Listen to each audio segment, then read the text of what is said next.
ఇందులో టైం ఎంత? 3 కదా?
Good afternoon, Principal Sir. Good afternoon, madam. Hello. Yes, sir. Is it audible, madam? Yes, sir.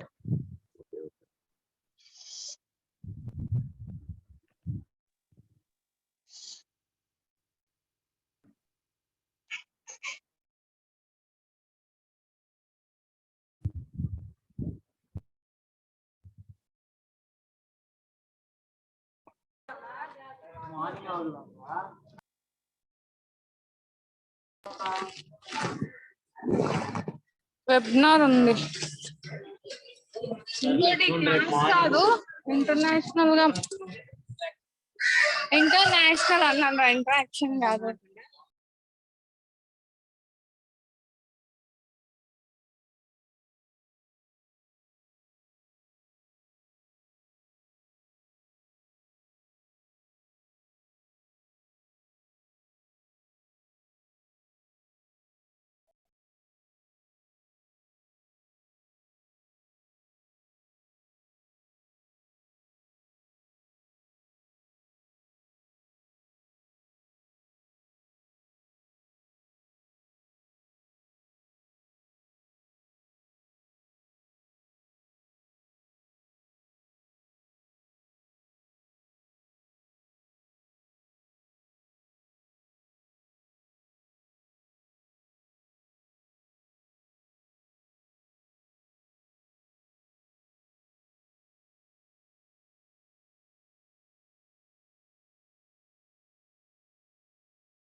Vishwanath sir, shall we start? Good evening, madam. Good evening. Madam, sir కూడా వచ్చారు, Pawan sir కూడా వచ్చారు. You can start it, madam. No. Elmandesarao, you have to mute all the remaining co-host and host ను ఉంచి మిగతా mute చేయడానికి ఉందా? Mute చేసేసాం సార్ అందరినీ.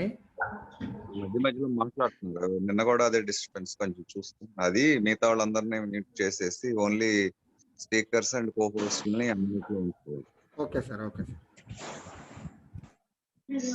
మనం పంపించింది ఇది పంపించిన ये 2 लोग के हालत वीडियो पे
Soujanya madam, Soujanya madam, Viswanath sir. Yes, sir. Madam me audible madam? Yes, sir. Okay madam, start చేయండి మేడం. ఒకసారి సార్ కూడా వచ్చారు. A good education helps us make sense of the world and find out way in it. Good afternoon, one and all. On behalf of management, principals, staff, and students of Vignan Pharmacy Institutions, I, Dr. P. Saujanya, feel immensely happy to welcome you all to a national webinar on nano drug technology development to formulation, organized by Department of Pharmacy, Vignan University, Guntur, Vignan Pharmacy College, Vadlamudi, Guntur, Vignan Institute of Pharmaceutical Technology, Visakhapatnam, Vignan Institute of Pharmaceutical Sciences, Hyderabad. Today we have been joined by Dr. Pavan Kumar, Vice President in Formulation R&D, Dr. Reddy's Laboratories Limited, Hyderabad. Thank you, sir, for joining us today. Wholeheartedly, I welcome and thank all the attendees in the Zoom platform who have been joined us today, and also all who have been watching live in YouTube. Thank you all for joining us today. Hopefully, this webinar will be beneficial to everyone. With these few remarks, I declare the webinar is open. It's my pleasure to invite Dr. P. Srinivas Babu sir, Professor and Principal, Vignan Pharmacy College, Guntur, for introductory note. Over to you, sir. Thank you, Dr. Saujanya. Greetings from Vignan Pharmacy Institutions. We feel it a great honor and privilege to invite you to one-day national webinar on research updates on nano drug technology, development to commercialization. So good evening to all the participants and our today's renowned speaker, Dr. Pawan Kumar. I, Dr. Srinivas Babu, Principal of Vignan Pharmacy College, Vadlamudi, invite our today's speaker, Dr. Pawan Kumar, on behalf of all Vignan Group of institutions for today's national webinar on nano drug technology, development to commercialization, which is very important topic for the current situation. And all these nano medicines generally face a number of regulatory approval hurdles. The control of materials in the nano size range often presents greater scientific and technical challenges compared to conventional formulations. So this is one of the important topic. So which all these nanomaterials, nanostructures, which make it even more challenging to establish appropriate regulatory protocols and tools to ensure the standardized GMP manufacturing and characterization, safety and toxicology evaluation, and clinical trial design. These are the these procedures and regulatory concerns are more needed of the present formulator. So this topic, which enlightens for all our faculty, students, and various participants from all over the India, from different states. So on behalf of Vignan Group of Institutions, we would like to thank for choosing this topic and coming and enlightening all of us, Dr. Pawan Kumar Garu, for sparing his valuable time with us, and also the initiation of this webinar by Mr. Vishwanath and all the team members who has done. So I request Mrs. Purna Nagastri to hand over and can start the session. Thank you. Thank you, sir. Now I invite Dr. K. Purna Nagastri, Associate Professor, Vignan Institute of Pharmaceutical Technology, Visakhapatnam, for introduction of speaker. Thank you, ma'am. Thank you, one and all, for giving me this opportunity. A very good afternoon to one and all. Dr. Pawan Kumar, he is currently working as Vice President in Formulations Department at Dr. Reddy's Laboratories Limited, Hyderabad. Dr. Pawan has more than 20 years of experience in formulation development and worked in various pharmaceutical companies. He also pursued his doctorate in pharmaceutical sciences with specialization in pharmaceutics from Kakatiya University, Warangal. He pursued his M.Pharmacy in pharmaceutics from MS University of Baroda. He also pursued his MBA from IGNOU, New Delhi. He pursued his B.Pharmacy from Bangalore University. Coming to his academic achievements, he has bagged Evopa Trust Gold Medal in 1997 for graduation. He is a recipient of UGC Fellowship with GATE 90 percentile. He is a recipient of CSIR SRF in doctoral studies from Kakatiya University. He is also a recipient of International Travel Grant from CSIR for presenting research paper in Controlled Release Society in 2006 at Vienna, Austria. His roles and responsibilities include, he is leading different teams involved in identification of project needs and in allocation of resources as per project needs and priorities. He is also involved in department budgetary plans, equipment upgradation, system improvement, technology transfer, documentation, training needs at large during the entire cycle of product development. Dr. Pawan is a core team in charge in Indian Pharmaceutical Congress 2004 held at Kolkata and consecutively for the next calendar years. He has very good writing skills to his contribution. He has designed practical syllabus for MPharm Pharmaceutics curriculum from Kakatiya University. So with this brief introduction, I would like to invite and welcome Dr. Pawan Kumar and all the delegates to this webinar. Thank you one and all. Over to Saujanya ma'am. Thank you, ma'am. Thank you for your brief introduction. Now I request Dr. Pawan Kumar sir to take over the session and start the presentation. Yeah, thank you, ma'am. Good afternoon, all. Hope you can hear my voice, ma'am. Yes, sir. Fine.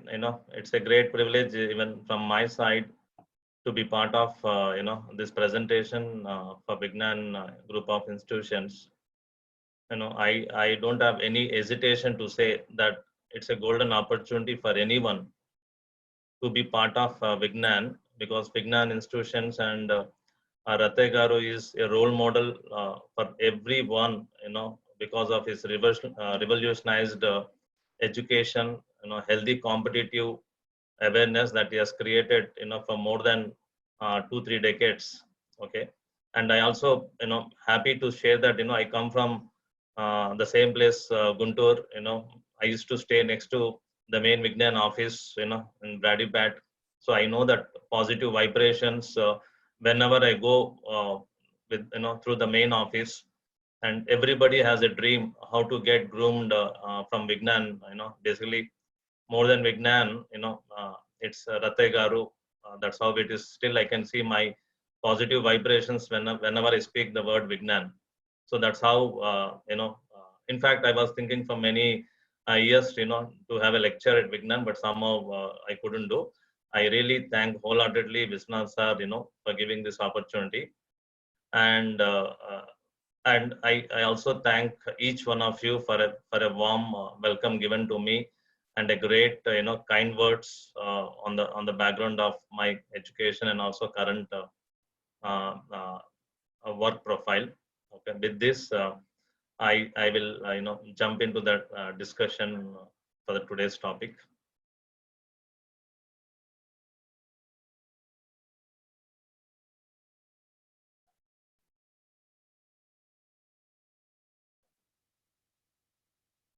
I request anyone from your side, please chip in and give a feedback in case if you don't hear or see my presentation or any technical issues.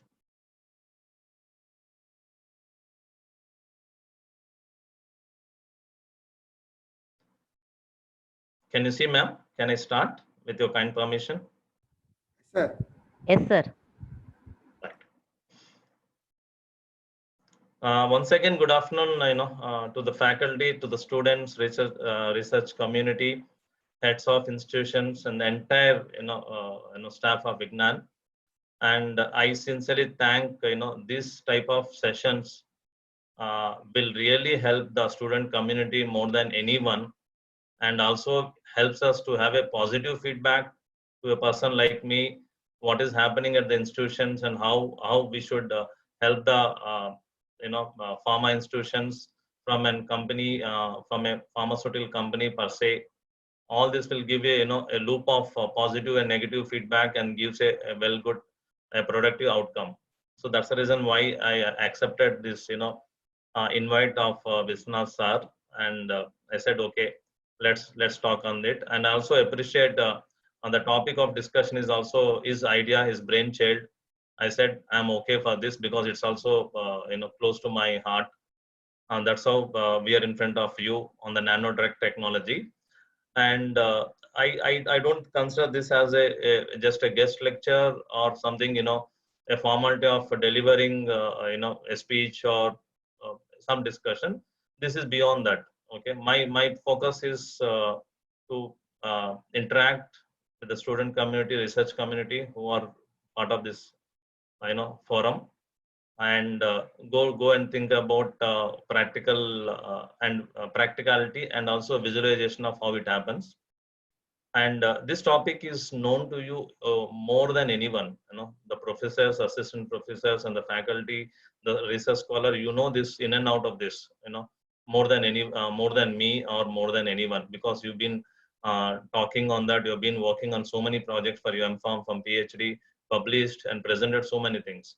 So I will not touch upon academic aspect, because you are the best than me, and I don't have any point to present the same the bookish or whatever the article says, copy paste. I don't want this to happen. And straight away, I make it a simple way. What exactly we will talk on this? We will talk about why this topic, what are the techniques that we have, and the basic equipment, and then a specific equipment is what the focus of discussion look like, and more elaborate to that. And what is the practicality at a commercial lens is what the title of the discussion, and would like to plunge more into that point of discussion. The process, how it look like, and finally the logistics and cost perspective, which you will not get in many of the books or in the public forum. That's how it is. Please feel free enough. My depiction of a free bird is just you relax and just give a control to me. I will take in a very easy way of putting forward. Nothing to memorize and nothing to go on to the fundamentals of this topic. Right? Why this topic has come into the mind means the broadly it is nanotechnology, but why this topic is more on the commercialization. Okay, many of you have a dream or already dreamt, how to be part of a pharma company, working on your ideation, working on your creative, innovative thoughts to put into a product, and then see the product in the market in front of you, for your family, for your neighbors, for the patients around you. So that's a dream for anyone who's been groomed in a pharma environment. So this topic is more on commercial aspect. Development is known to you, optimization is known to you, science and technology is known to you, but how it looks beyond at a bigger scale. So nano is nano, but when nano is in a bigger company at a commercial scale, the nano becomes a macro. So we are looking from a macro angle for a nano product. That's the reason why this and the topic is important to each one of you. So this is the first slide. I will start with my discussion or thing. So we were talking specifically today on any one nanotechnology. So nanotechnology is a very broad. So specifically we will be covering on milling techniques, and then we know everyone the milling is wet milling basically, which is a top-down approach is what we will talk. In a top-down approach, known in the literature, known in the art, known in the patent, known in the technology, is high pressure homogenization and the bead milling, which is a stirred bead mill, is what SBM people say. These are the two techniques by which you can achieve nano particle size for the drug. And this is simply called as drug nanoparticles, or very commonly called as nano suspensions. Okay, so just spend 1-2 minutes on this. What these two technologies? These two technologies differ basically on the mechanism of how you reduce a particle size, how reduction happens. One is by cavitation force plus other forces, and other is bead mill is purely on a shear mill, which typically happens because of physical impact onto the drug particle. That's how both are differ, and both has its own challenges. Both also have its own key parameters. One is on the milling performance and the physical quality, and also the process times. Okay, and also very key point in one of the published literature which says that, and also practical observations is both the techniques or both the instruments or equipments differ in terms of the particle range that you get for D50 and D90. That's how the point is. D50 for milling was found to be lower than obtained for high pressure homogenizer.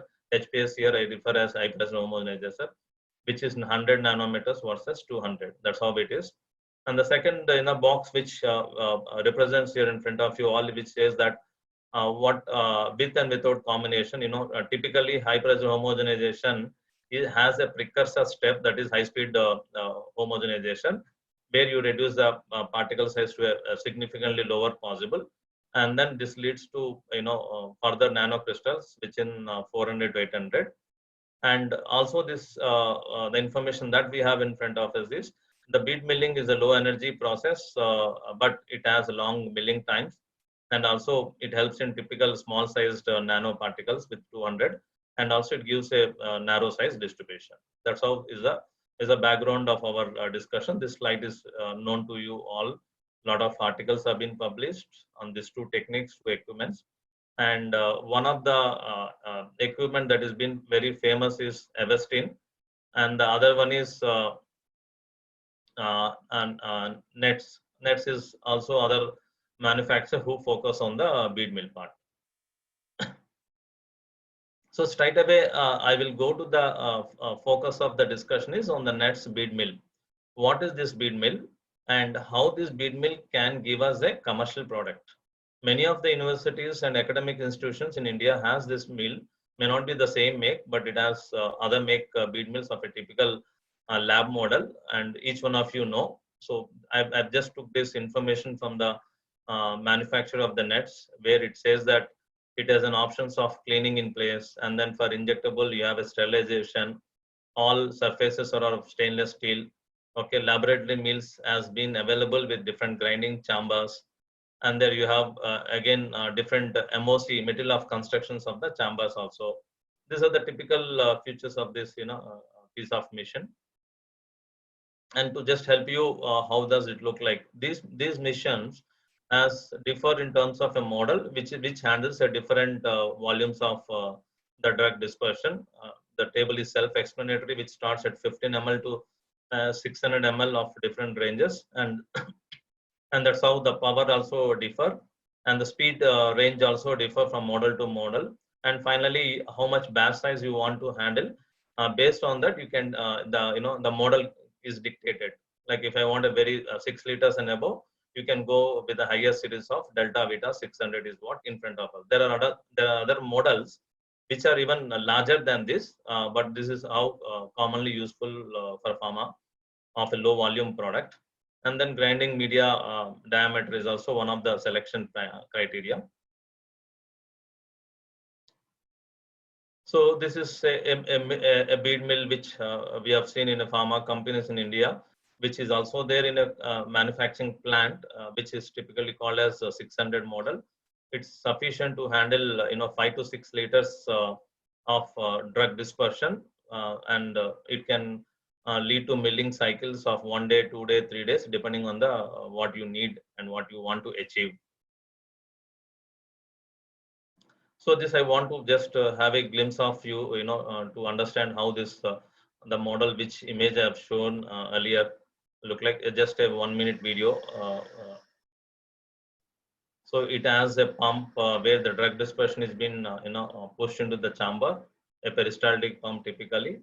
And then the top, what we can see here is that chamber, and then outlet tube.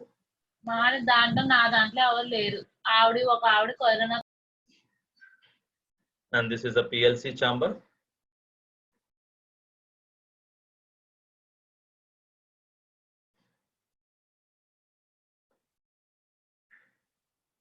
This is a tabletop model, and then you have a drug dispersion tank stored on the bottom of the table, which is not visible in this video. This can be used in R&D model, and this can be used in the manufacturing plant setup also. Both a development and a commercial, both can be done on this machine.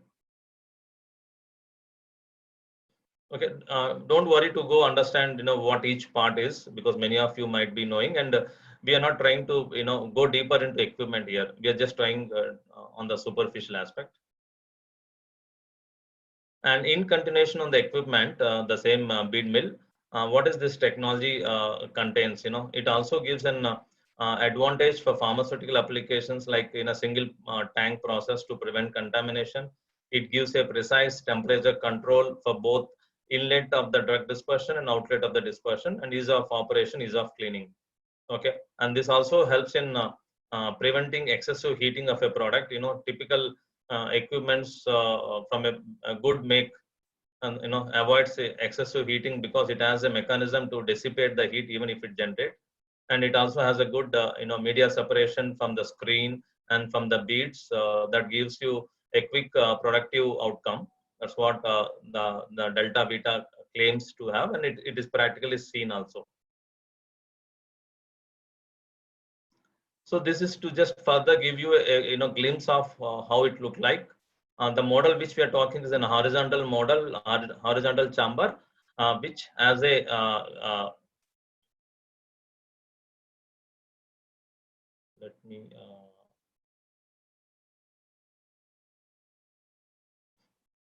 yeah. So this is a grinding chamber, the heart of the equipment, where you have an impeller, and this is an horizontal driven, and then these are the beads, and here we have a screen, a typical mesh, which will avoid the beads to come out of the chamber. And then from this you have an outlet.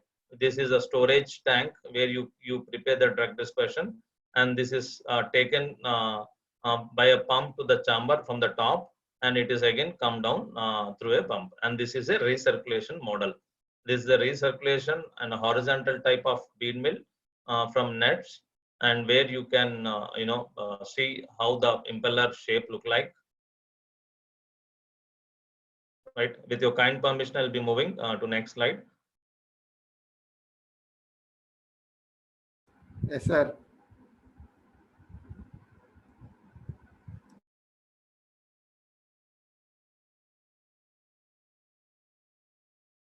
Right.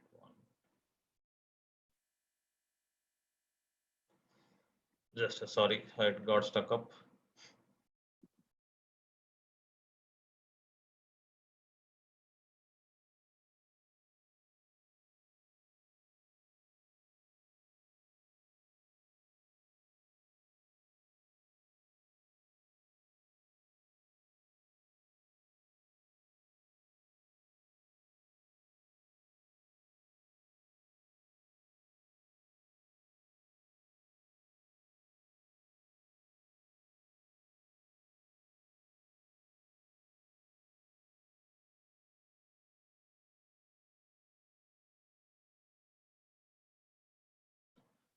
Excuse me, I'm getting stuck up.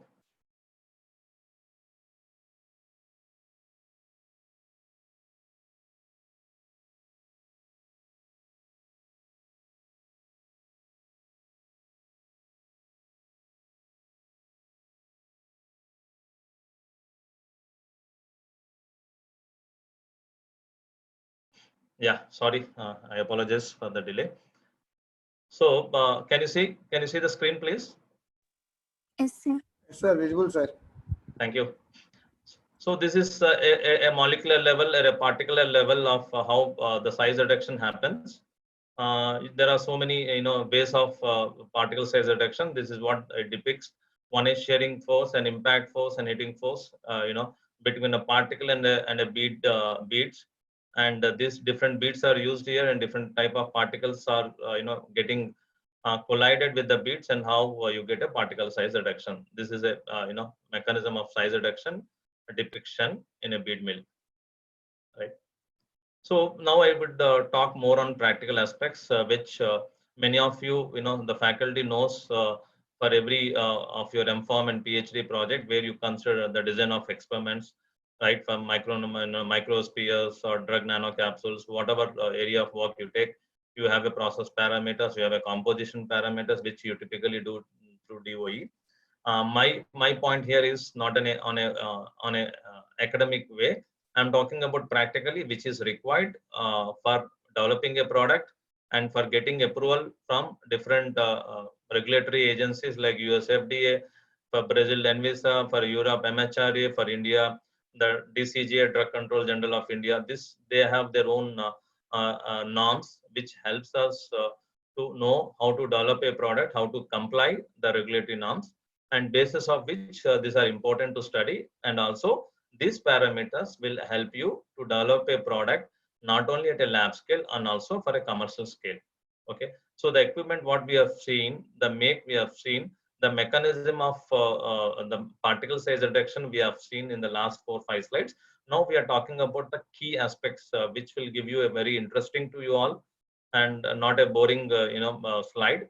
So one, it says what is the model that we want to use. It says that what beads we want to use. I will also elaborate here. The beads are the material of the construction and the material of the media mill, which becomes the typical functioning here. And you get different material of construction like styrene, zirconium, and sometimes alumina. And you have a different particle size of that beads, which starts from 0.2 to 0.5 to 1 and beyond based on the application. Then how many beads you load in a particular chamber, okay? And then what is your drug concentration in the dispersion that is being subjected to particle size reduction, and the agitator which we have seen in the earlier slide on the horizontal mode, what is the speed of that? And then finally the milling time, what you want and what is really achieved. Finally is the slurry volume. Slurry volume is nothing but how much of the dispersion you made, 5 ml or 100 ml or 1 liter, 5 liters, how much you made, and you want to pass on to the bead mill and then get a fine dispersion. These are the different variables. Each one has to be studied. We will not discuss scientific reasoning and scientific outcome of each of these parameter, but it's important that how a development will happen in a pharma company by doing all this, and then you develop a best product which meets your final requirements. So in the bottom vertical, I have also shared that other parameters. That's a flow rate. This is the process parameter. What is the mission flow rate? How the drug dispersion goes to the chamber and come out. What is the flow rate? Then agitator diameter. How speed that agitator moves on will dictate you the milling speed and milling duration. Finally, the void volume. The void volume is nothing but what is that ml of solution dispersion required to pass on to the tubing chamber, and again the tubing which comes back to the drug storage tank. And finally the cycles. One cycle is one pass, means one time the dispersion goes from your vessel to chamber, get milled and again come out. It's a one cycle. And the total residence time. So total residence time is a parameter which says that every drug particle that has come into the chamber got particle size reduction during the entire process. All these calculations the machine will display on the at the end of your batch. And finally the tip speed. Tip speed is also calculated based on mathematical calculations of diameter of the agitator, length, speed, and then chamber size. So these are the key practical considerations that is required not to generate a data, but to understand a product. And the developed product also has to be successfully bioequivalent to the target product. And also when you increase to a bigger commercial scale in the plant, your product should not fail. You should not have a surprises. So these are the key practical consideration that's important to satisfy the quality requirements at a plant for a bigger and commercial scale product. Right. So with that, I just go to a very lighter, slide where you don't need to memorize anything. Just to tell you how the values look like. In the last slide, we spoke on the commercial parameters or practical parameters that is required. The same thing is being depicted here. Impeller RPM I spoke. I've said a range, and this ranges changes from model, type of drug, type of composition, volume, and it also depends on sensitivity of the drug molecule. So solid content is nothing but amount of drug present in your dispersion. Volume of dispersion we spoke. Beads we have discussed. Type of beads we have discussed. Milling chamber size we discussed, 200 ml to 2000 and beyond. Occupancy is nothing but amount of beads that is present in a chamber, how much we fill in these beads. So to give an example, the 0.5 mm or 0.2 mm bead is nothing but a bigger sand. If you see a beach, the sand that's in the beach, what size of that sand size? It is a typical size, but round is what a bead mill beads look like when you put into a chamber. And the pressure, when you run a equipment, the machine has a safety precautions that pressure should not build. and it has an alarm, it has a control to control the pressure inside the system in case your parameters are not rightly set or the parameters combination is not good. And then heat is same. When you have a heat generation, if your product is labile, highly unstable or thermolabile, then you have to make it, other parameters to reduce the heat. And the batch size we spoke, and then duration of entire milling, it takes from 12 hours to 36 hours, in some cases 2 days to 3 days, all depends on what product we work. This is how a parameter and a working range required at R&D scale and a commercial scale, right? So when you develop a product, when I say product here, when you got a right product here, for example, in our product, the target D90 is 1 micron or less than 1 micron, and you made a batch of 1 liter or 500 ml, and you got all what you want. Tomorrow, this 500 ml, you want to go to a plant where you want to commercialize. When we say commercialize, we increase the batch size maybe to 1 lakh tablets or 1 lakh capsule, or maybe 100 liters in case of liquid oral. So I mean commercial means the product can be sold in the market is what commercial means. So from R&D to plant scale, if the same parameters that you have finalized will not work out. So this slide says that what is the scale up calculation. Okay, maybe at an academic level we don't do this. So when we do a project at MPharm or a PhD in any of them, chemistry or pharmaceutics or pharmacognosy, anywhere we don't do this scale up calculation, but it's important. Whoever is having a keen interest, please read the literature. These are called as scale up calculation. Some are called as the scale dependent calculation. Some are scale independent. You have a mathematical equation. These equations differ from equipment to equipment, model to model, and then principle of the operation. So in this, what I've shown here is the first row. The first row is at an R&D range. I just gave a numerical value. For example, you want 400 ml per minute, and you want 250 cycles as a target. And with this, you got a 1 micron particle size with a dispersion. Same thing when you go to a larger scale. Okay, all the parameters will remain same and has to maintain same. Only parameters that get changed is where I put a question mark. Your speed will change at a bigger scale. For example, a 6 liter bead mill compared to a 500 ml bead mill. So the agitator speed will change and the slurry volume will change. I said here 450 ml is at R&D. At a bigger scale, it's a 6 liter or a 5 liter. So this batch size will change.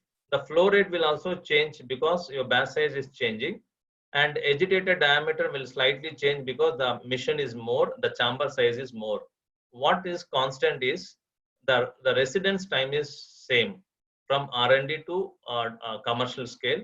The cycles will remain same, the total residence time same, and the tip speed. You have to maintain these constant, and the question mark you vary so that remaining things become constant. By doing so, you will get the same particle size that you got in R&D in a manufacturing setup.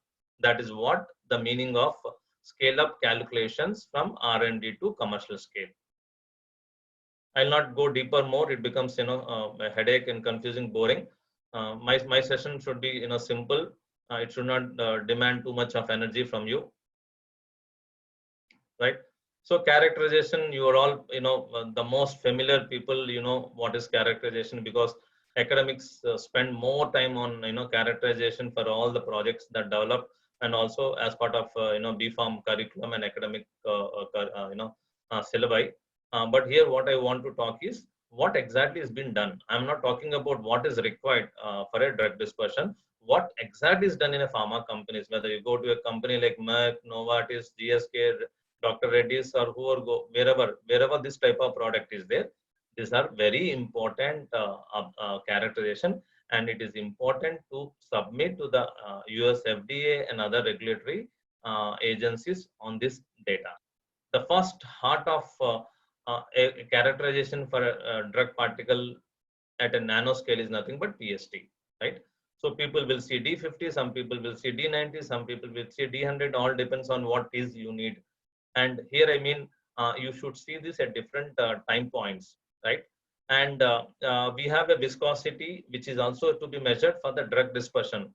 I repeat here, the drug dispersion or the nano suspension or a nano dispersion, all one and same, which is in a liquid where your drug is being dispersed, and along with the drug you have a polymer, you have a surfactant, some other additives to stabilize it. This is what I mean a drug dispersion. And when you pass on to the bead mill and when you make the final nano drug dispersion, what studies you have to do, what data you have to generate is what this slide shows.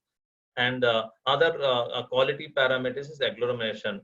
Even if you get a good particle size in your PhD by Malvern, it's good to have pictures captured by SEM, and also sometimes it's good to capture microscopy, which is very quick, whether there are any agglomerates, and those are not visible in your Malvern outcome. And more important for a scientist, for a formulator or a pharmacist is visual observations after the bead milling is done, or after the milling is done. And it is an art of you. It is all the power of your eyes to capture the right observation and wrong observation. And coming to the second set of things, I just put as a chemical, the two key important parameters for drug product is assay and related substances. Related substance is nothing but impurity. So these are the tests which normally we don't do in an academic setup or a project setup, because it demands too much of analytical resources.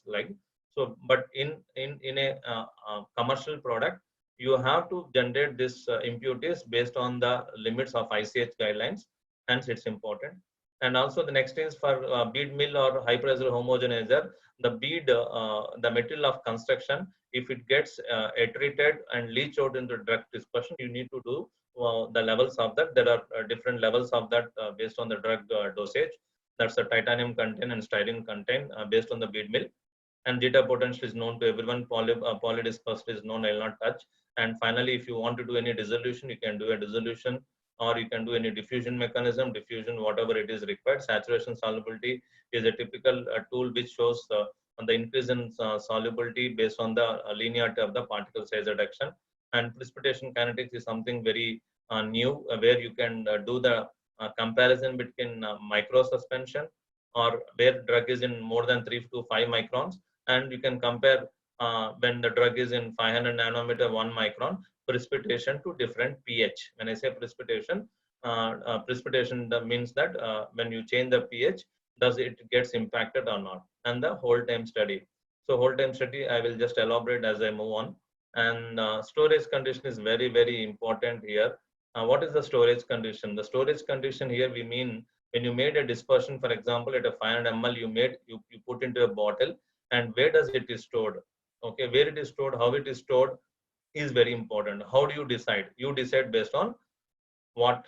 You decide based on the above outcome of the test. So, for example, I store in a 500 ml glass bottle at controlled room temperature, which is 25 degrees centigrade. And if it is not stable from impurities, or if it is not stable because it leads to agglomeration, then you have to change your storage condition to 2 to 8.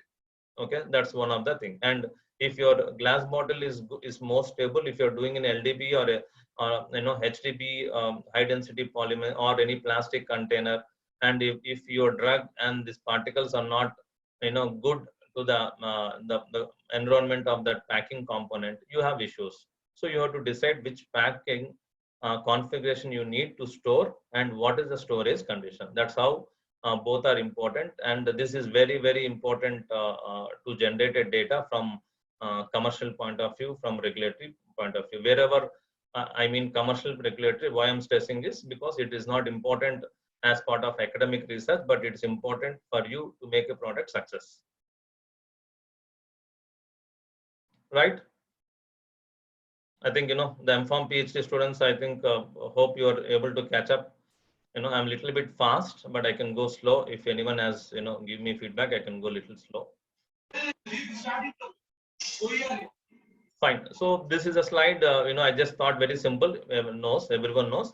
It's the stability aspects of the dispersion. The dispersion which you made, you have to generate a data on the day 0 and on the day 5 or day 7 or day 10, whatever you want. Okay. And you have to generate D50 value by the Malvern, and D90 you have to generate. Okay. In this, it will give you a very good data analytics and data for you is you can also collect the sample at different cycles. Means 50 cycles you have passed to the mission, 75, 100, 150, 200. You can take some 10 ml sample and you can keep it day 0. You can store it at day 5 and generate D50, D90, and it will give you a lot of insights.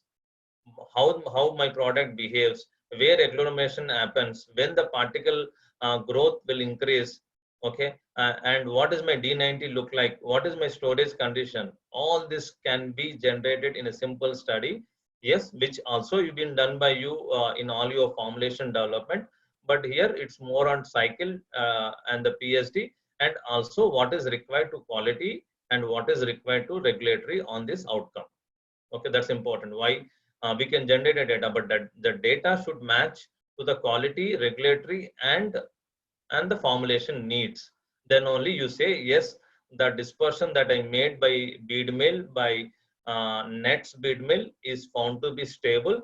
I can use this for further stages is what you can conclude it. Right. So this is what many, if you would have read the 2016 article, you know, one of the New York Institute of Pharmacy and Institute of Technology, they've given a very good article. They have also given that. Okay. So many of you know the literature. Many of you have worked, especially all the, you know, the PG faculty and then research scholars. What I want to provoke you is, I said in the top, innovation. So this is nanotechnology is nothing but an innovation. Maybe the innovation is known from a decade, and it is also going forward because still many companies don't follow this because it's not easy to adopt this nanotechnology. And on the left side, I have mentioned conventional manufacturing process and dosage form. Okay, let me repeat this. You know, my statement here. Innovation I mentioned on the top is of a nanotechnology as an innovation. On the left side, when I club this nanoparticle technology with a conventional manufacturing process or a dosage form, how it look like? What is meant by conventional manufacturing process? I define is nothing but granulation, normal granulation, normal compression, capsule is a manufacturing process, and the dosage form is tablet, capsule, which are conventional. So that's what I mean by here. The first box, okay, you know, this is very interesting for you all, you know, to put you which pharma company you want to work, which dosage form you want to work, or what type of postdoc you want to work, or PhD you want to take the area of work. If you are inclined on the nano is what this message is gives you a response for your thoughts. So first box is nano drug particles in suspension form. Till now, what we spoke is on this. It's a nanoparticle which is in a suspension form. Okay. This you can go further step. What is that further step is you can mix this with coating components. Coating is the way we do a film coating. So you can mix with film coating components and you can give a film coating on a tablet. What does it mean? I made a drug nano dispersion. What I will do? A patient cannot take this, and nano drug suspension cannot be stable for more than months. Sometimes it's only 15 days, sometimes 1 month. You cannot be there for 3 months, 3 years. So this dispersion you are converting to a dosage form which a patient can take.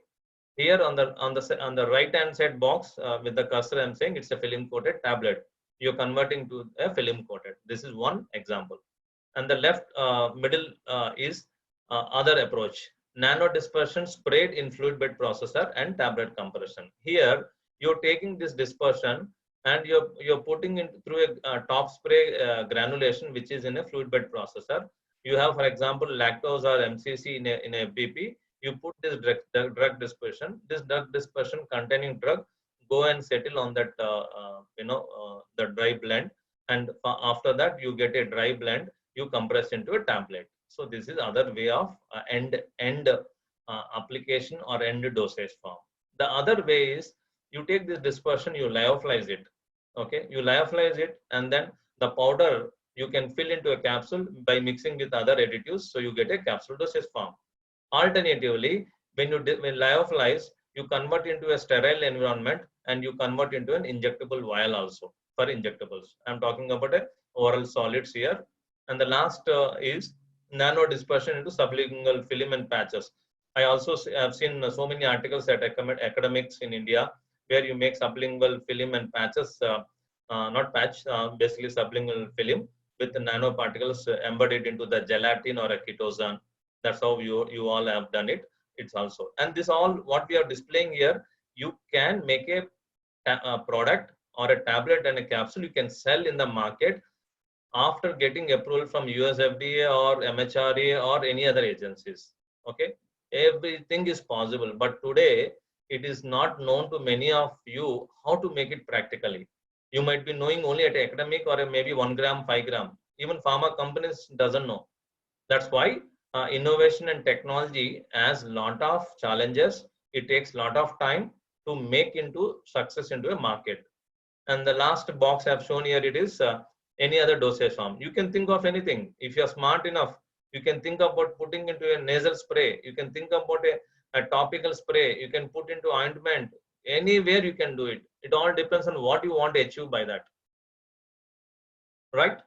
So I've spent enough time on this slide. I think this might be interesting to all of you. Okay, this is a slide, which I thought I'll elaborate further, which is substantiate to the earlier slide, which can understand and give you what I mean. This I'm also talking here on commercial aspect. I'm not talking on academic. It's a pure commercial, and I'm giving an example where this product is being manufactured in Dr. Reddy's and other companies, how it is. Okay, right, let me go here and explain. So then the suspension nano dispersion that we made, I've depicted as the droplets. So that you took and then you added, you have a core tablet which is shown as a red. You want to put onto the surface of the core tablet in a coating mission. So finally, when you put into a coating mission on the top, it forms a film. So film on the tablet core is nothing but containing drug as a drug dispersion. Right? Clear? This is how we made a product, and this product is already in a commercial, and many companies does, and it takes at least 5 to 7 years to come to this stage. So this is what I've shown. The red is a core tablet, and the blue color is on the top is a film coat containing drug in a nano form. So I've mentioned as nano dispersion as spray coating. Okay, the spray coating is basis of this conversion. Madam, can you hear me? Any technical glitches? No, Yes, sir, you can continue. Yeah, thank you. Okay, right. And we spoke on the optimization required for nano dispersion in the earlier slides. Now on the right side, what is shown is for you, who has more anxiety to understand how does I convert this into film coating, what should I do? Okay, so you also need to do optimization on the coating process. What is that optimization parameters that you have to take? You have to do a spray rate. Everybody knows the film coating. You have a gun and you have a spray rate. You have to optimize the spray rate to gram per minute. Then again, you have the gun, spraying gun to the tablet bed in a quarter. The gun to bed distance, okay. I have been told by Visnasa that faculties from all streams have been part of this. I also pay attention that it's not only pharmaceutics, chemistry, analytical, quality assurance, regulatory who is part of this discussion. It is also equally important for you to understand how, if I join in a pharma company, and how I need to make this product success. It's not only the people who develop it. The regulatory team has to take it and make it success. Okay, by compiling the ANDA. And the analytical people should know how to characterize the nanoparticles, right? And chemistry people, I'm saying, because chemistry people are the guys who understand the stability of the thing, how a particle is being stabilized, how I should analyze my titanium in the bead mill. So this has been given by input by chemistry, and quality team will understand how I get a consistency from product to product. What happens if the particle size is from 1 micron suddenly gone to 3 microns in plant scale? Should I reject this batch, or is it a risky to patients? Is it risky to the public? Is what the quality people should know. Similarly, other streams which I did not name, IP, intellectual property team, and how to create a innovation for my product if it is not their patent, how to create a different patent on the existing. These are how different streams of pharma can also club together, understand the nanotechnology, right? So atomization is nothing but the droplet size that comes onto the tablet. Pan speed is very self-explanatory. Process efficiencies, for example, if you take 2 kgs of drug dispersion, you put onto the code, how much of the 2 kgs will go and sit on the tablet, and how much will go as a dust in the surface, and how much of the drug loss is be nothing but process efficiency. All this you have to calculate, you have to record in the plant, and when you take a commercial batches and which is reviewed by quality assurance team, then only that batch is approved or released into the market, right? I have touched upon 2 aspects now. One is the drug dispersion. Second, how to convert into a film coated, and what are the parameters that we have to do when you do a coating into a coated tablet. And this is done in R&D and also commercial scale. I did not show you the values because values doesn't have any knowledge per se for you all, because we should see what are the practical things that we see while developing a product. We call as a product, drug product, nothing but any typical product thing. And the other aspect which I did not cover in these 2 tables in this slide is the composition. What composition you have to use? 1, for the nano dispersion. 2, composition required from a coating. Okay, everyone knows coating components. You have HPMC, you have a plasticizer, you have a talc, you have a titanium, you have a colorant, opalescent, lot of things are there. What I should select? Very important for you to understand is, if I use HPMC in the coating and I add that HPMC solution to the nano dispersion, what happens to my nano dispersion? Does it get agglomerated, or does it get precipitated, or it gets solubilized?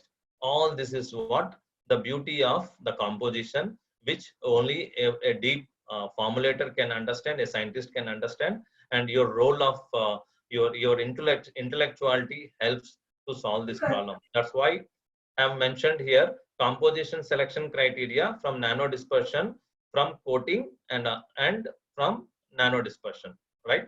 And the other angle till now I did not touch you all is RLD. What is RLD? Is nothing but it's a reference listed drug, which has been called in a very layman language as an innovator. Okay, in a pharma jargon, it is called as innovator, as an RLD. Okay, see, innovations can happen independently, and innovation also happen as a copycat. Somebody has innovated, you try to reproduce the innovation and try to match. So when we call as innovator and RLD, there's a product which is nano dispersion, which is already sold in the market. You want to develop the same way, similar product, which we call as a generic terminology. Then what is been used by the RLD tablet or a capsule, you should also use the same to understand and to get a successful. So from 3 angles, we should see while developing a product, right?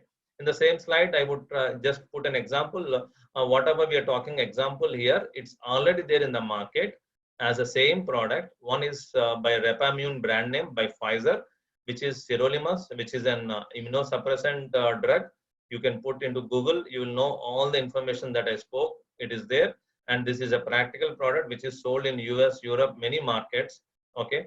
And the next example is Apripitant, which is, I think, antiemetic, which is manufactured, innovated by Merck and sold as an Emend as a brand name, which also uses the same nano drug dispersion and the same bead mill they use, and to get a conversion. You know, many of you should ask a question by now: why we need such a nano? Why we need a nano dispersion, right? Why can't be micro? Why can't be a macro drug size? All depends on which disease you're targeting, what is the pharmacology intended action you want, and what is the pharmacokinetics, a link related to physicochemical aspects of a drug. So in these molecules, they have done in the preclinical studies that particle size, if you reduce, you have a significant bioavailability. So because of that bioavailability, you can reduce the dose or you can achieve so many other aspects which we don't need to name. You all know, right, from drug targeting, right, from decreasing the liver toxicity, tissue distribution. There are so many advantages of nanotechnology. But in this case, it's an increase of bioavailability. So to have a more bioavailability, these companies have found, for example, sirolimus, which has been around less than a micron as a particle size, and they made it commercial. And they have done also bioequivalence studies compared to less than a micron and 3-4 micron. They found the Cmax and AUCs are typically lower for a micron particle size. That's why they came up, they did an innovation and they made a patent, and then that patent doesn't allow companies to do for some period of time, and later people can do. That's how the whole commercial thoughts of developing a product is considered. Please, you go back to your table and see whether these areas or these aspects can be added for your projects, how to make a success. And also it will be useful for each one of you. If you're planning to join a pharma company, you can able to answer the interview very well when you speak on these key aspects. So my intention is more on grooming you rather than just taking a technical inputs from a book and present you. That you can do yourself. You don't need to invite me. My intention is that each one of you should understand what is not there in the books and up to the imagination. Right. So we are almost coming to an end. I think I'll take only 10 minutes. So people at your side, Viswanath and all, who are managing, just to give a heads up, I'll take max 10 minutes. And this slide is also more on practical knowledge from a commercial view and from a pharma company. And this is very interesting, nothing bookish. I'll spend on each point, some 30-40 seconds. Ma'am, can you please check on? Can you hear me? Yes, sir. Fine, thank you. So what is the batch size? I'm just provoking thoughts of each one of you. You should provoke your thoughts and you should think on this direction. What is a batch size? What is a batch size means? So on the way, if you say, a simple layman in kitchen, if your mom is making one batch size of gulab jamun, means at one time, how many gulab jamuns has come? 10, 20, 30. And when she goes from 30 gulab jamuns to 60, so batch size is double. When it goes to 90, batch size has got increased to 3. So this is what we're calling as a batch size. Right? At R&D, how much is a batch size? For example, to understand in a simple way, I made 1,000 tablets batch size in R&D, while in the plant it is 1 lakh tablets. That's how batch size. You people should know what is the batch size you want to develop for this product if you have been given a project in a company. So we typically ask this question, then start the project. Second, cost of investment. So entire investment that is required, you have to estimate at the starting of a project, which you also do in an empowerment PhD project similarly, or even you file for a DSR, CSR, you fellowship, you give the budget. It is nothing but the cost of investment. All this I put as under plan and vision, and some I put under logistics. That's why in the left I've just given a word, logistics, right? And then the third point is the beads and spares at R&D. I'm talking this slide only from bead mill, only from nanotechnology, not from general product. So what beads you have to use, how many beads you need, what is the size of the beads, what is the material of the construction, which company supplies, which distributor supplies, you should estimate that. And then at R&D and also at plant, and also same as chamber, what chamber size I needed, right? And then if you're selected, then the next question will come on is, what is the duration of the process? Okay, whether I'll buy myself or somebody will buy for me. Is it a mission that is available in India, or I have to get from imported? And what is the duration of the process? And what infrastructure I need? If I get a mission, I need a table, I need a desk, or I need a cubicle, I need a granite platform. All this has to be thought of as a supporting infra, right? That's how the questions comes, and this is again gives an answer to cost of investment. Fine. The next point here is procurement time of the mission. So whatever mission you finalize, you should know what is the procurement time. Some takes 3 months, some takes 6 months, some takes 9 months. So for you, you should understand, can I wait for 9 months for my project? And what is the space required? Space is nothing but consumables, because some are imported You will not get immediately. If your machine is broken down or some beads got spoiled, you cannot get immediately. It takes 2-3 months. So you should have well advanced plan for this, right? And then after you have everything, you should assess the cost of running the equipment. Similar to the car, the maintenance of a car, you should assess what is the cost of running the equipment. One batch, if I take, what is the problem? If I take 10 batches, what is the risk to my equipment? Which will be, which parts I have to replace, which spares I have to buy. Okay. The next question that is important is the molecule which you're working is an oncology. Is it a potent? Is it a hormone? Is it a steroid? Or is it a general drug? It depends. Because of this, your equipment criteria, design, and way to operate will be the decision factors based on the category of the drug molecule, right? And the last point which says to you is what special features I needed. Does my drug is sensitive to heat? Then I need a cold jacketed, or I need a steam, or I needed a chilled water so that my temperature fall down. Do I need to have a refrigerator? When I make a dispersion, immediately I have to put in the refrigerator 2 to 8, whether I don't need it. And jacketed vessel, which I said, when the heat generation happens, right? All these points will go to the product in the purchasing of a bead mill, in developing the product. The product here, for example, we're talking about nano dispersion and converting into a tablet dosage form.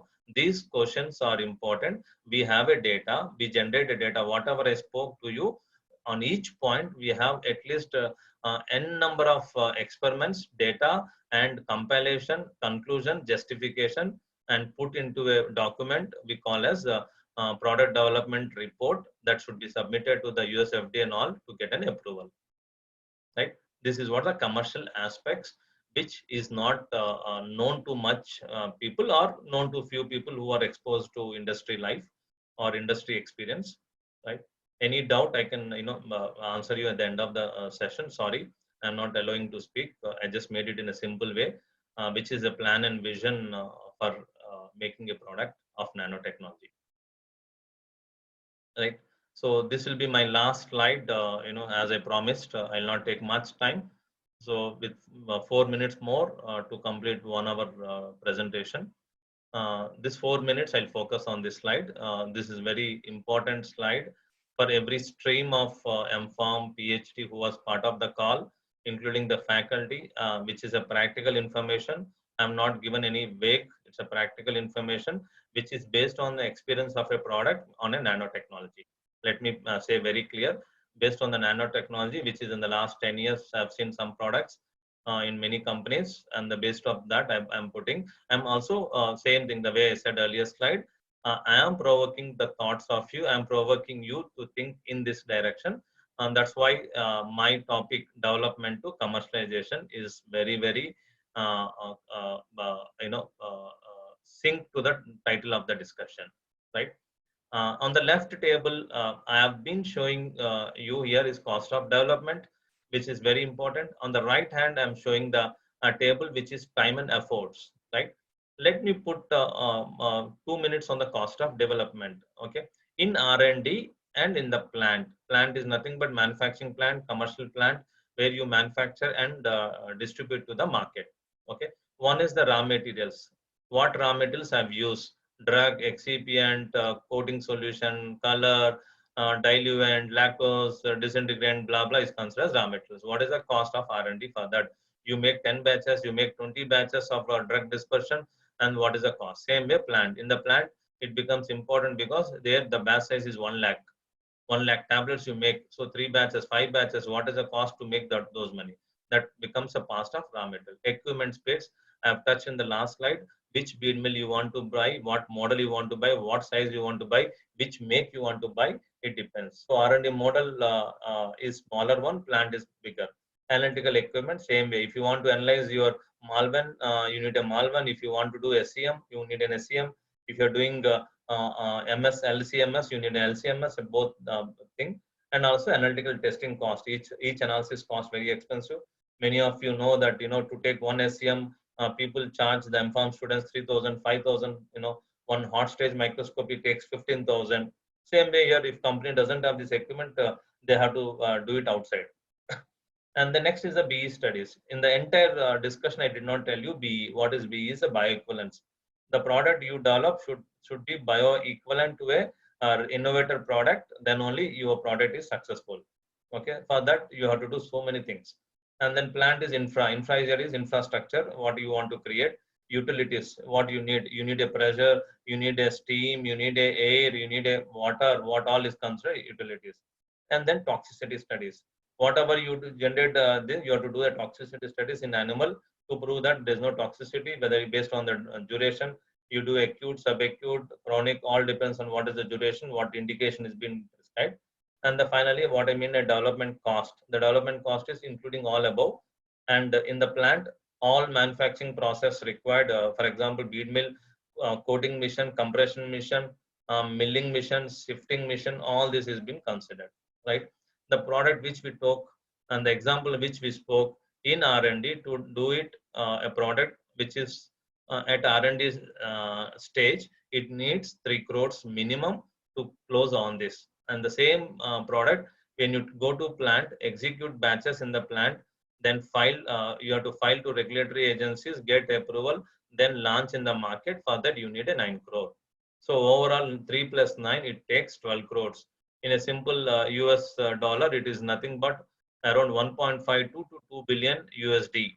So one product needs 2 billion USD, roughly, to 12 to 15 crores for a nanotechnology converted into a tablet, which is a film coating, which will be successfully filed, launched in any of the regulated market. Okay. For this cost of development, what is the time required? So right side is, even if you're ready to put the money, you should see how quickly I can make this product, because you cannot late into the market. If you're late into the market, your competition is gone, or in the market, you don't have any use of this molecule. Same way, for example, Corona, people who has done the Favipiravir tablets last year, they were able to get good business. People who started Favipiravir this year, they did not make good business because their entry is at the wrong time. Same, I give an example. When you make a mirchi bhaji and when the rain is there or about to rain, you make a mirchi bhaji, people come and eat. But when the rain gone and it become normal, that nobody eat. Same way here it also. In any commercial angle, the product should reach the market at right time, right? So time and efforts, whatever I have said just now, it takes 12 to 15 months to satisfy all requirements at R&D, and in the manufacturing plant, it takes 6 to 9 months. So some of the plant activities are parallel to R&D. So why I have said 6 to 9 in parallel. Overall, you need at least 2 years, 24 months to develop, to file the product, and again 1 more year to get approval, then launch in the market. Minimum 3 years, where for a product where there is no patent. So you have to spend 2 million USD for this nanotechnology, and you have to wait for 2 to 3 years, and government and US FDA or any other agency should give approval whatever you have done, and after this you can get money back for you. So companies will see why and what I will get by spending 15 crores to 12 crores, and what I get up by doing for 3 years so much of work is what companies think. And to get this successful and or to make decision making, the companies has to decide on the top part. I mentioned in the red color what it matters. So I've shown some pictures, picture like cycle, cricket bat, a plant, and the clock.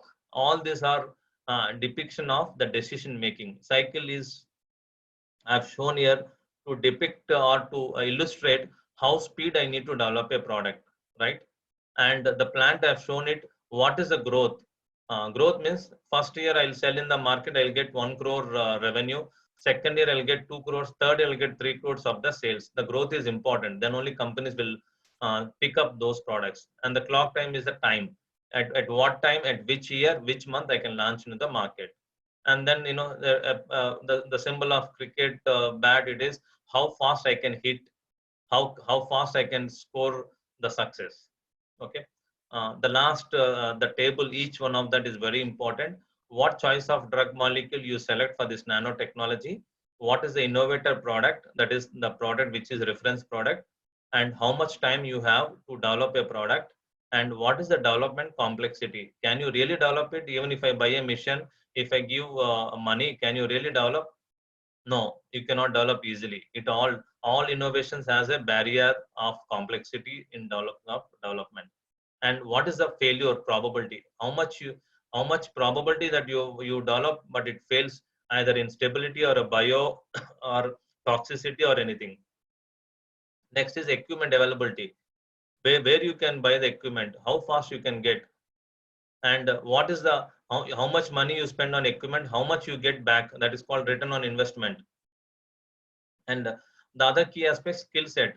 Do you have the right resource? Do you have a right human manpower? Whether the formulator can make this nanotechnology, the analytical team can work, can regulatory can file, is a skill set. And the lead time is the procurement time taken for buying everything. BE complexity is nothing but a bioequivalence. You fail the bio study, the product is not there. And finally, whatever you do, you develop a product. If US FDA rejects you, whatever you spend 15 crores has gone into a dustbin, has gone into a waste. So that's a regulatory acceptance. So that ends my discussion. Like a good 1 hour discussion at afternoon. Sorry, if I've been boring for you, but I try to make a very practical sense of thought provoking. And this ends my session. Thanks to each one of you once again. A specific gratitude to Viswanath sir and the entire heads of institutions of Vignan Pharmacy. And last to the question and answer session. Feel free if maybe I may not be able to answer fundamentally, because the professors and the teaching staff is very intellectual in terms of the basics.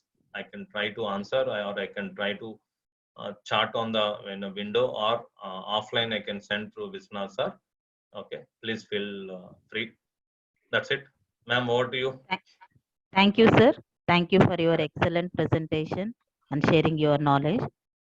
And I really appreciate your patience and effort in explaining the topic, sir. Now I invite Mr. S. Ramu, Assistant Professor, Department of Pharmacy, Vignans University, to take over question and answer session. Over to you, sir. Thank you, madam. Dr. Pavan Kumar, sir, thank you for your nice information and enlightening us, recording your updates, recording nanotechnology commercialization process. Sir, one of my colleague is asking if gold nanoparticles containing extremely toxic or dangerous chemicals, what are the ways are mainly used to replace these effects? Because in the cases of, if the gold nanoparticles containing extremely toxic or dangerous chemicals, what are the approaches mainly used to replace these effects? In the question, the gold nanoparticles, it itself is a drug. The gold nanoparticle itself is a drug. It is used only in certain therapy areas. So the substitute cannot be thought about in that area. And there is no, there is no additives. The gold nanoparticle itself is the drug active particle. Okay.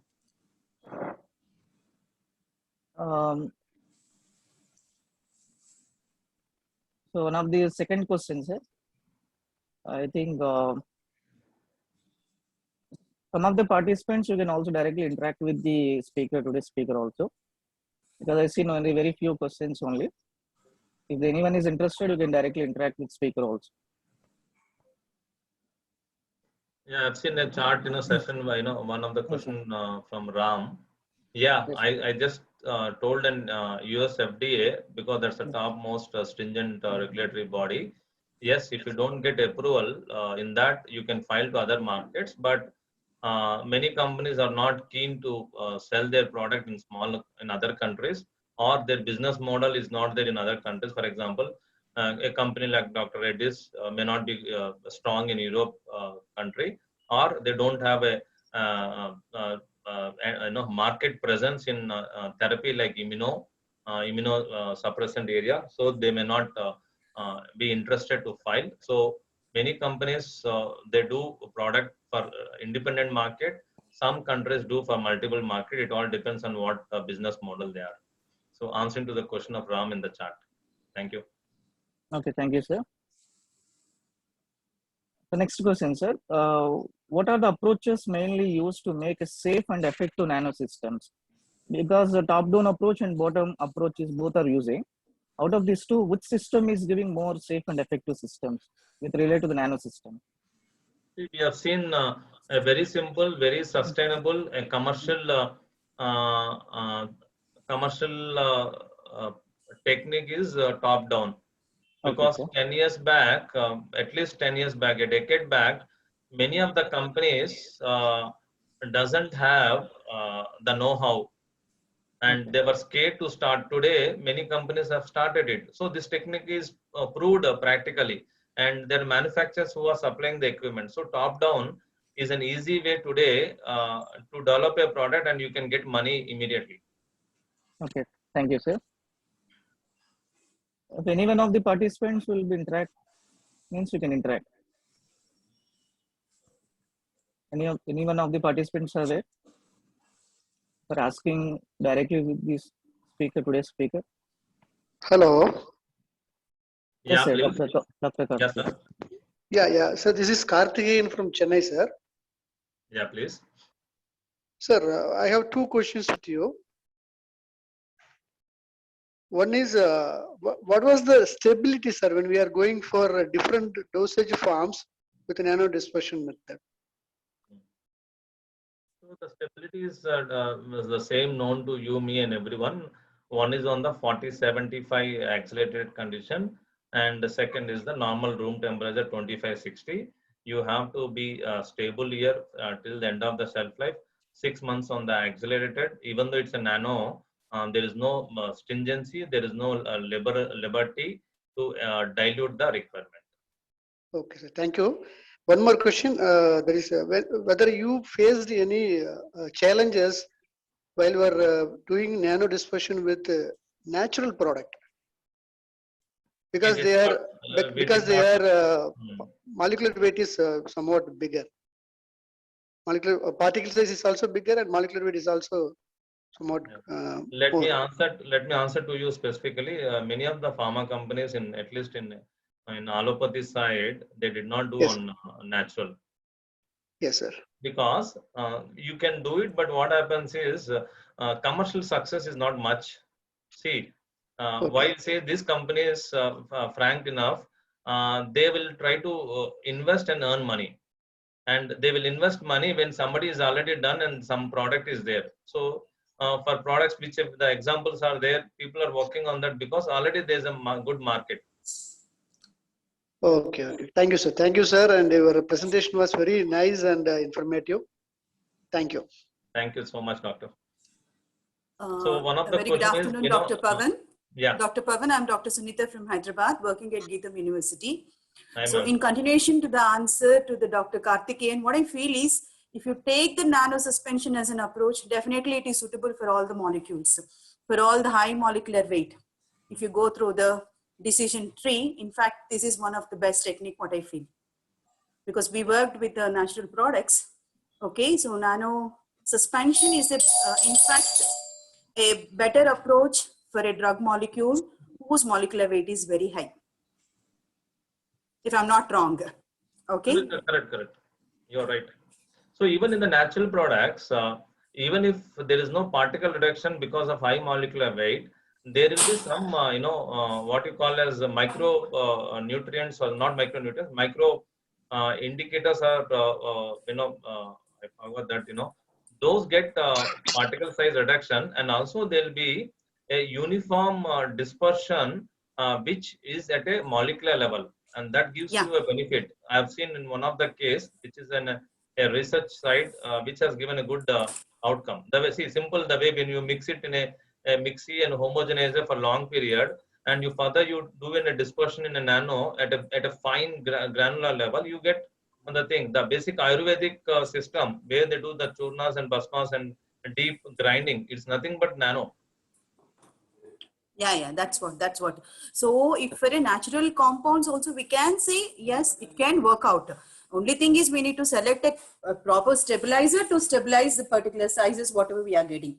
So that's what we have observed, because I'm working in the area of nano suspensions. So many of the natural extracts, in fact, we have worked natural compounds with the molecular weight high also. Of course, they are stable, but the only thing is, as you said, top down is a better one. Bottom up we can go, but the only problem is scale up is difficult. At the same time, there is an aggregation of the particles. Yes. You know, sustainability at Yeah. a larger scale and reproducibility from batch to batch is tough, you know, for the point which you raised. Right, absolutely, absolutely. Sir, next question, sir. What are the regulatory approval hurdles for the nanomedicine? This question is posted by Dr. P. Srinivas Babu. Yeah, I was about to answer that. Specifically, there is no hurdle for this. Okay, they will ask you only more data, so which are present in some of the slides. For example, they'll ask you the particle size growth rate. They'll ask you on the particle size tolerances, the limits that is being proposed, and how sensitive is the method that you follow for characterization. And more of quality controls is being asked as part of the regulatory. Otherwise, there are no specific requirements for nanomedicine, because you are whatever examples we are talking is for a product that is already in the market, and you are coming for the first time where there's no product. Even for that, today the regulatory agencies has got lot of information, lot of benefit. Okay. I'll give an example of all this class 2 like itraconozoles, fenofibrate. For this, no agency will ask us some new information. They'll only ask you show the bioequivalence or show the superiority, and if to some extent show the toxicity. We're talking about more on oral, so I'm not touching about injectable. So for injectable, you have a different set of questions. Okay, thank you, sir. And again, the question to Yes. Ram was saying why most of the companies in India are working only on bioequivalent studies, because it's a cakewalk. It's a assured return on investment. The success at the end of the whatever you said, that end of the tunnel is a lucrative, is a more visible, and regulatory bodies doesn't reject. So that's why companies don't go for innovation. We talk about innovation much, but many of the Indian companies, let me say all the top companies in India, they're more onto generics. When you say generics, they're not interested to have a first of kind innovation. Okay, I've seen first of kind innovation happens for products sold in India, products which are in FSSAI category, and the products in Ayush category. I see a lot of innovation, but not in allopathy, and that too where you are a generic. Okay, thank you, sir. I think that's all for the question section. I haven't seen any questions. If anyone participants will be willing to interact. I think that's all. Over to Saujanya, madam. Thank you, sir. Thank you so much. Thank you. I am honored to invite Dr. Y. Srinivas Rao, sir, Principal, Vignan Institute of Pharmaceutical Technology, Visakhapatnam, for closing remarks. Sir, please.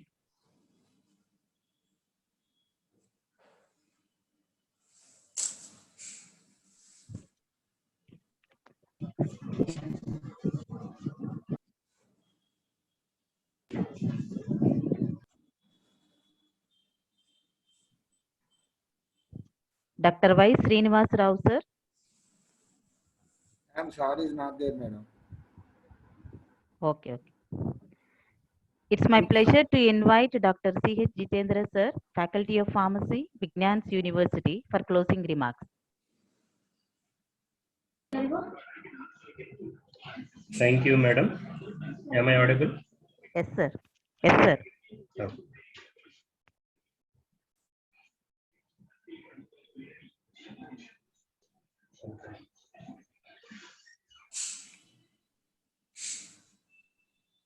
First of all, I would like to thank Pavan Kumar Garu for accepting our invitation and giving our audience, our students, our faculty a very good lecture on commercialization of nanotechnology. And with your first slide, you have told that you asked us to sit and relax so that you will be gliding us throughout your seminar, and really it appeared the same way. And in your last slide, when you are explaining why you have put all the images of playing cricket or cycling and all, I think you haven't explained why you have put banana. What I felt is you have explained your lecture in such a way that you have opened and gave us that banana so that it is easy for us to swallow. That's your creative way of explaining, I think. Thank But you very much. Banana is nothing but an end product which is required. That's what I depicted as a banana. Okay, but what we thought is that opening a banana and giving it to us so that it is easy to swallow. Thank you very much, sir. And really, this is something like an eye-opening webinar. Generally, students won't be coming across because they won't be coming across in the commercial aspects of any company. Most of the times, the webinar will only be reinforcing their bookish knowledge. But this is something different and it is very interesting. And definitely everyone who is about to go for any interview to any company who deals with such nanotechnology, definitely with this knowledge, I think he will definitely get that job. In this way, if he understood. My focus was to benefit the students and faculty rather than just make a copy paste of nanotechnology, which I have many PPTs of that. I thought let me take 1 hour, but it should be productive session for you all. Yes, it is really very productive, very useful thing. And when once a student knows what is happening in the company and what is the approach of any company towards any formulation. So this is regarding nano, but any formulation. And if he attends in an interview knowing this basic approach, definitely he will get that thing done. So once again, I would like to thank you for your very enlightening lecture. Thank you. Thank you, sir. Thank you so much for your kind words. Thank you, sir. Now I invite Dr. M. Srinivasamurthy, Principal, Vignani Institute of Pharmaceutical Sciences, Hyderabad, for closing remarks. Hi, sir. Good afternoon. Good evening. Yeah, good afternoon, Dr. Pawan garu. How are you, sir? Yeah. I have seen, okay, Dr. Pawan garu nearly 25 years back. Okay, he was at that time, he was very simple, very humble, and highly knowledgeable. Okay, today also, I am seeing the same person as far as simplicity is concerned, humble is concerned, okay, and as far as the knowledge is concerned. That's why, okay, I'm very proud to say that, okay, he became the Vice President of Dr. Reddy's Labs, okay. This is all inspiration words, for each one of us to grow and help the medicine, reach the patients as early as possible. Yeah. Okay. Thank you very much for exposing our B.Pharm, M.Pharm, and research scholars, okay, towards nanotechnology as well as its commercial aspects. Okay. Definitely, this is very useful to our students. Maybe at the advanced level, maybe when they reach to the industry, definitely it will be very useful. Okay. Thank you very much. And okay. And we would like to see you, okay, at our college in future at Hyderabad. At any time, you have to just send an invite to me. I'll be Yeah. there. Okay.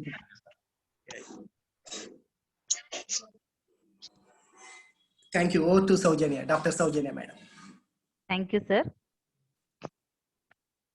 Now I request Dr. P. Srinivas Babu, sir, Principal, Vignan Pharmacy College, for closing remarks.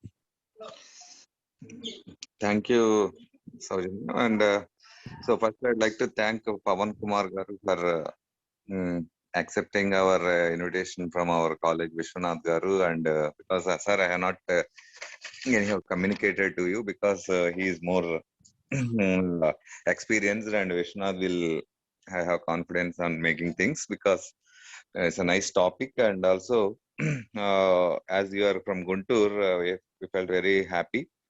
I hope it's a better, even if you comes once visit our campus, both university and pharmacy colleges, even we can give some after the live demos of some of the experimental parts which we can make things better for industrial applications.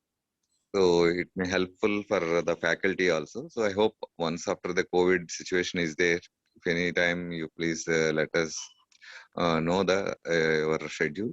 Definitely we'll we have to associate with you, and we'll do the very good things for research related on nanotechnology, because in future the new things are very essential for the next 10 years. I hope it gives a more competition and challenging also, because as already artificial intelligence, IoE, and cyber security, like all these things are going to change the next generations.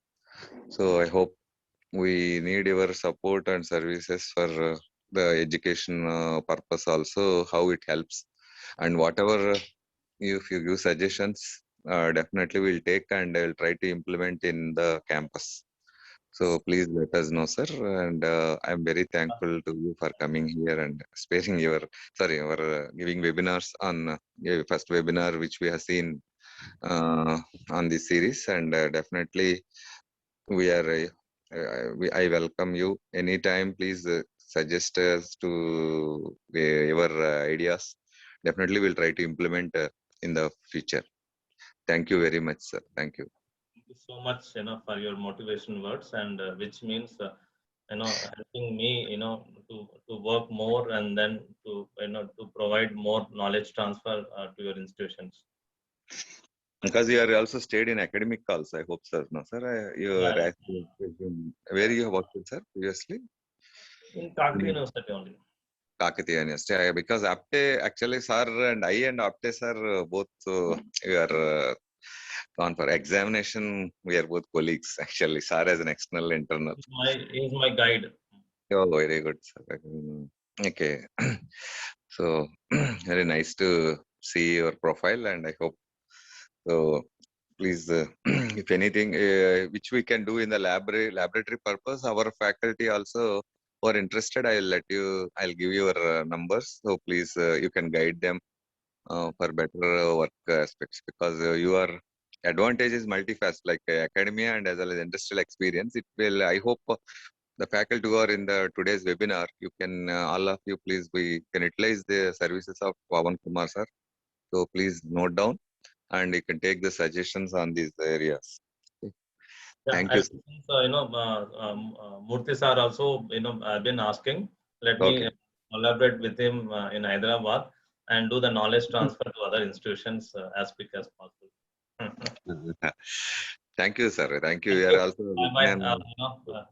Thank you. Thank you. I really appreciate you people, the way you are striving hard for the student community. It's not easy task, because for example, I've seen myself, I don't accept easily to make one discussion today. I don't have a presentation, and I have to make, I don't have an access to my laptop, and I did, all yesterday night and today morning thing. So it's motivating. Sometimes it's demanding, but it's motivation. Yes, sir. Definitely, it is. Your experiences are. It's very useful for all the research scholars as well as staff members, sir. Because these are required actually. We need industrial academic experience is different, and industrial experience is different. So, but you are passionate with both, so that's why I hope who are in these areas, please, they can try, because anyhow, who are in the webinar, definitely they will be there. And as our intention is, at least few members, like 10 to 15 members, are motivated and doing some this good thing. Definitely, it may helpful. So, in this is one idea which was brought from our chairman, sir, to make these things every Saturday. We planned to give one webinar on behalf of Vignan institutions, sir. So that's why we are Please planning. Convey my, sincere appreciation to their thoughts, to his thoughts.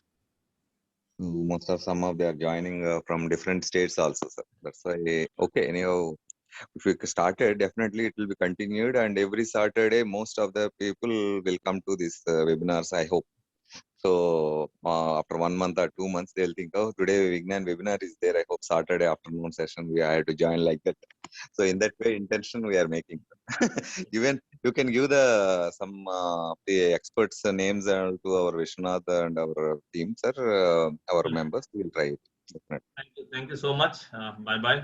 Thanks once again to all the students who has patiently heard the conversation. Thank you. Bye. Thank you very much. Sir, Sir. one Thank, minute. thank you. Vishwanath. Vote of thanks, sir. Just 1 minute, sir. Yes. Pawan garu. Yeah, not an issue.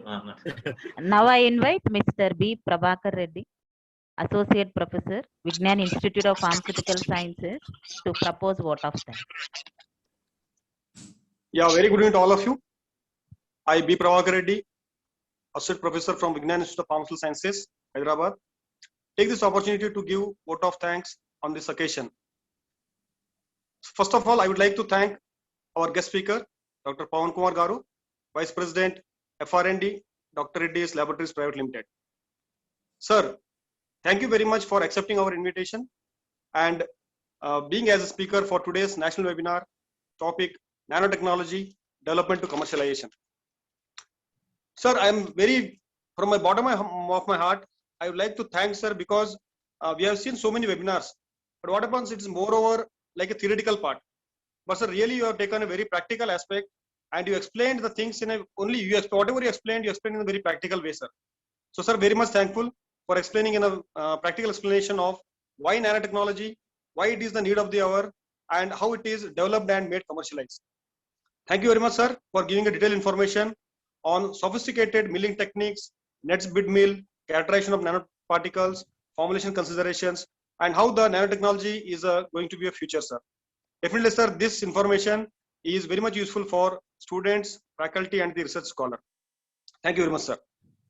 I extend my deep gratitude to our respected Chairman, Dr. Laura Garu, Chairman, Vignan University, for initiating an idea of combining all 4 pharmacy colleges and conducting the webinar series continuously, which will definitely help students, faculty, and research scholar to enlighten themselves in the various fields in pharmacy. Next, I would like to thank our Sri Krishna Devarayulu Garu, Vice Chairman, Vignan University, and also Honorable Member of Parliament. Because until unless there is a support from the management, okay, we are not able to do anything. So very much thankful for the management for supporting at each and every level for conducting such kind of events. I extend my deep gratitude to Dr. K. Ramamurthy Naidu Garu, Chancellor, VFS TRU, Dr. M.Y.S. Prasad Garu, Vice Chancellor, VFS TRU, and Dr. M.S. Raghunathan Garu, Registrar, VFS TRU. Thank you very much, sir. This webinar is not possible. Yes, sir. This webinar is not possible without the steering committee. That is our all 4 head of the institutions. So I once again extend my deep gratitude to all the 4 head of the institutions, Dr. P. Srinivas Babu Garu, Principal, Vignan Pharmacy College, Badlamudi, and Dr. Y. Srinivas Rao Garu, the Vignan Institute of Pharmaceutical Technology, Principal, Vizag, and Dr. Jitendra Garu, Head of the Institution, VFS TRU, and Dr. M. Srinivas Murthy Garu, Principal, Vignan Institute of Pharmaceutical Sciences, Hyderabad. This program is not going to be successful without the presence of the participants.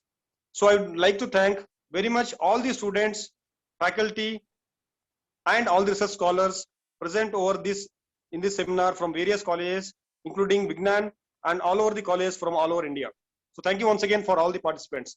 And at last, but not the least, this program is successful because of the organizing committee. Mr. A. Vishwanath Garu, Dr. P. Sojana Madam, Dr. K. Poonam Nagashri Madam, and Dr. P. Ravi Verma sir. So with the combined efforts of everybody, we made this event very successful. And once again, thank you very much for giving this opportunity. So thank you one and all for being a part of this webinar. Thank you very much. Bye bye. Thank you, sir. Thank you so much.